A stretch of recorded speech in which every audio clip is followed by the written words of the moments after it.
First and foremost, I think this is Manda most for what has been described by Honorable Manzo is something quite gruesome. And I think it is only fair that at this point in time,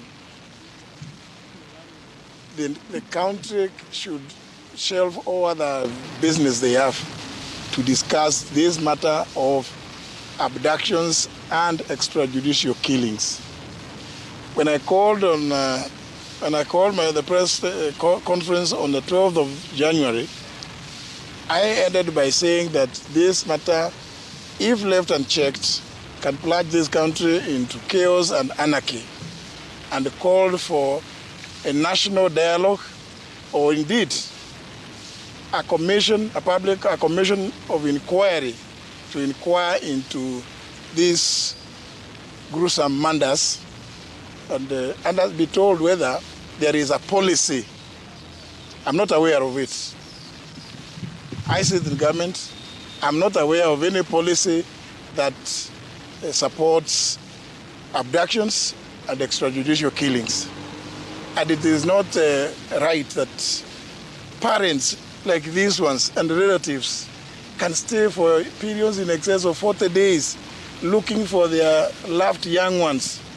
And we sit somewhere claiming that we are discussing matters about the economy of this country. Economy for who? If we are killing them, abducting and killing the young ones, so who are you doing the economy for? This matter needs to be taken with the seriousness that it deserves. And you know, I said, I was lucky that when my son was abducted, I was able to reach the president, and he immediately ordered Nurdin Haji to release him. And Nurdin, went ahead and released him. How about these parents and relatives who cannot reach the president? It is something that is so serious that we must shelve all other things that we are doing, because I do recall that during the campaigns, we went around the country saying that abductions, extrajudicial killings would never happen at our watch. But now it is happening. It has been happening, and we are trying to normalize it.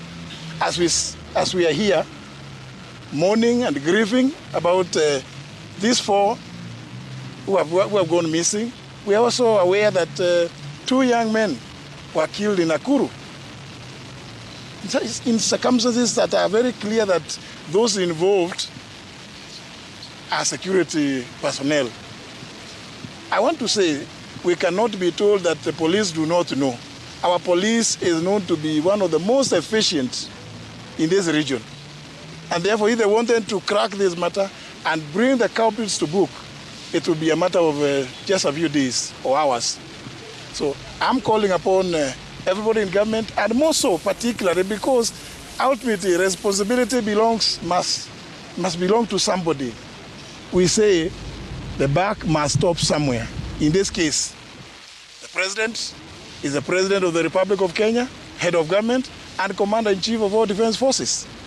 Therefore, Mr. President, I'm calling upon you now to order an end to these abductions, which you promised, killings, extrajudicial killings, and an open inquiry to examine, inquire into how these things have been happening. We cannot make it normal. We know that these are very young lives that have been taken away. What do you think the parents of these young ones are feeling? Everybody must put themselves in the shoes of these parents and relatives who have been agonizing. Did they enjoy Christmas? They could not, when everybody else was enjoying their Christmas. Surely, this must be something that we must take to the next level, where we must involve in a commission of inquiry, which must include people from all sectors. The law society should come up, be part of that commission of inquiry, religious groups, and the civil society groups like Amnesty International and others. Kenya Human Rights Commission. All of them, they should be involved in that commission, because we want the truth, and to put an end to this, we cannot take it as business as usual anymore, because I can just put myself in the hearts and the minds of these parents. You've seen one of the fathers here is not even able to appear because of the agony that is been taken through for the last 40 days. It is not normal. We must now address this matter with finality, with a view to getting to the root cause of these abductions and extrajudicial killings. Thank you. Question to you, CS. Yeah. Before Hussein comes in, I have a question for you and a question to Senator Manzo, who represents the family. For you, this is clearly a government that has failed to protect its people. A government under whose reign people are disappearing and found dead. You serve in this government, and if you still sit in the government, many years from now, your name will also be mentioned as one person who was in this government. Are you contemplating at any time to resign from government? The second question, even as you answer that, is to Senator Manzo. Senator, previously, yes, even as you represent the families, yes, on the dates of the disappearances of these Kenyans, yes, between 17th, 16th, and 18th of December, yes, and the dates where these matters were reported to the police, there's over a week. The police yesterday told the court that these matters were reported to the 26th. yes. Why did it take that long, yet the period that is allowed before a missing person report is booked at any police station? Let me say the issue of resignation or not resignation is a signed issue. You know, it suffices that I sit in government and I'm calling on government. I'm calling on government. The head of government is the president. This matter must be discussed. We cannot just say that you are in government or the other. No. Everybody who is involved must come out. And you know, government exists, among other things, to protect the lives and property of the citizens. These are citizens whose lives have been taken at a very young age. I mean, the issue of resignation or not, it's such a signed issue. It suffices that I've made my point, that whoever wants to listen, and you have noticed, I have refused to respond to those side things about some people, you know, who have been sent there to go and say this and this. You know, I'm not going there. This is a very serious matter, you know, and actually it should take the anger of this country, because why are we allowing young boys and girls to be kidnapped, only later to be found killed? Surely, what kind of country are we? And we are pretending to be solving issues in DRC? This is a very serious issue. I mean, the number of people that have died are so many that it should prick the conscience of any right-thinking leader in this country. That's my position.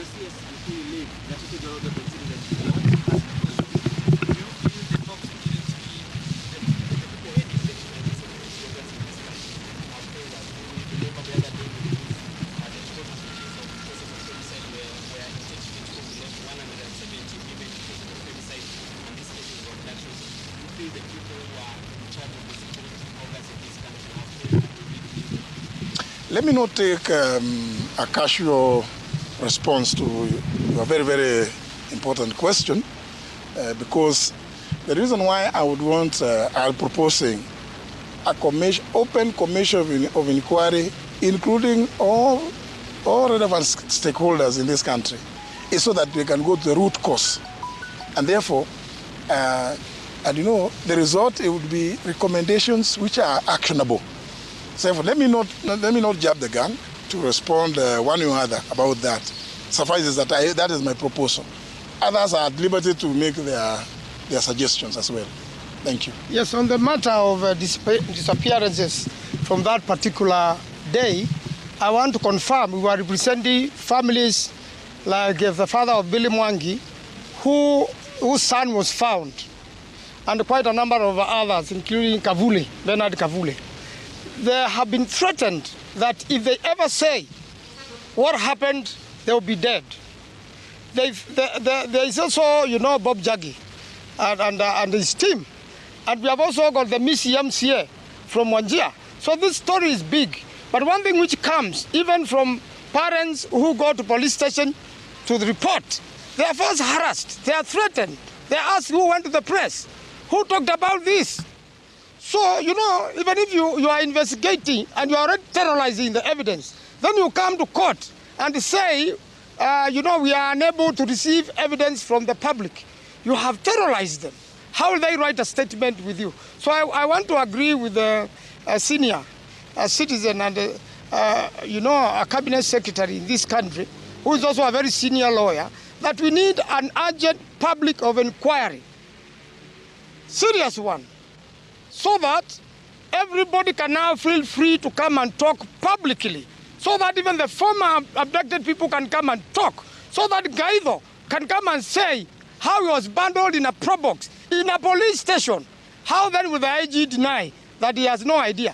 The investigators should be at current police station finding out who are these police and what communication they had with these wounded people to bundle Gaido in a probox.